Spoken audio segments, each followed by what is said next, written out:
मेरी ये वीडियो शायद 10 लोगों तक ही जाए, पर मैं उन 10 लोगों से ये उम्मीद करूंगा कि वो इसे पूरा सुने और सोचें और हो सके तो आगे भी बढ़ाएं।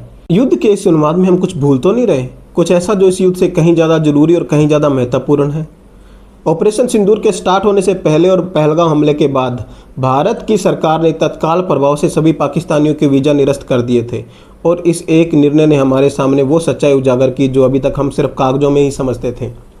अटारी से लेकर जोधपुर तक लगी हुई लंबी लाइनों ने यह साबित कर दिया ये देश एक धर्मशाला ही नहीं बच्चे पैदा करने की नर्सरी तक बन चुका है। सिर्फ एक मेरे कुंबे के तकरीबन कम से कम 40 बंदे और इसी तरीके से सब जो मेरे साले हैं 4 साले उनके भी बेटे और जो उनकी जड़ी बहन है उनकी बेटे 5 जो हैं ये ठाकर है, मेरी बीवी समेत 5 उनके आगे बेटे। एक फौज में है, एक मेरी साली है जो उसका लड़का एक फौज में है, यहाँ सर्विस करते हैं। एक साला मेरा जो सर्विस करता है क्या करता है। और हैरानी की बात तो ये है दोस्तों कि ऐसे पाकिस्तानी और बांग्लादेशी पकड़े गए जो भारत के अंदर सरकारी नौकरी तक कर रहे थे और इन्होंने आधार कार्ड, पैन कार्ड, हर वो लीगल सरकारी डॉक्यूमेंट तक बना रखा था जो शायद भारत में लीगल रूप से रह रहे गरीब हिंदुस्तानी तक के पास नहीं है। हमने वोट भी कास्ट किया, हमारे हर एक डॉक्यूमेंट्स यहाँ के बने, आधार कार्ड है, इलेक्शन कार्ड है, राशन कार्ड है, हमारा डोमिसाइल है मेरी यहाँ की।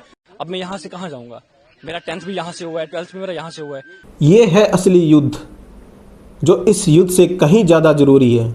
ये अवैध रूप से रह रहे पाकिस्तानी और बांग्लादेशी नागरिक इस देश के संसाधनों का दोहन कर रहे हैं, इस देश के मूलभूत ढांचे को, इस देश के ताने बाने को अंदर ही अंदर से खोखला कर रहे हैं। क्या आपको लगता है अवैध रूप से रह रहे पाकिस्तानी और बांग्लादेशी लोग इनकी हमारे देश को ज़रूरत है? बिल्कुल भी नहीं। इंसानियत के नाम पे अपने घर नहीं जलाए जाते दोस्तों। अब समय आ गया है इन्हें उखाड़ कर बाहर फेंकने का। अब समय आ गया है इस देश को लगी हुई इस बीमारी को पहचानने का। युद्ध के उन्माद में हमें भूलना नहीं चाहिए दोस्तों कि ये है असली बीमारी, ये है दिमाग जो इस देश को अंदर ही अंदर खा रही है। अब समय आ गया जब हमें पार्टी पॉलिटिक्स, जात पात, धर्म से ऊपर उठकर इस देश की सरकार पे ये दबाव बनाना चाहिए कि इन चूहों को, इन घुसपैठियों को जो हमारे देश के अंदर बैठे इन्हें पकड़े, निकाले और बाहर फेंके। और हमें भी सरकार के द्वारा बनाई हर उस व्यवस्था का, हर उस कानून का समर्थन करना होगा दोस्तों जो इस दिमाग का, इस बीमारी का परमानेंट इलाज कर सके। वैसे मेरे देश के नागरिकों को भूलने की बहुत ही बड़ी आदत है, पर इस बार भूलना नहीं है। भूलना नहीं है कि वो कहाँ से आए थे, भूलना नहीं है कि वो क्या बोल के मार रहे थे, भूलना नहीं है आतंकवाद के उस रूप को जिसने ना जाने कितनी ही जानें ले ली, भूलना नहीं है कि इस देश के अंदर जो ये घुसपैठिए बैठे हैं, जो ये अनलीगल बांग्लादेशी और पाकिस्तानी बैठे हैं, ये भी एक तरह का आतंकवाद है।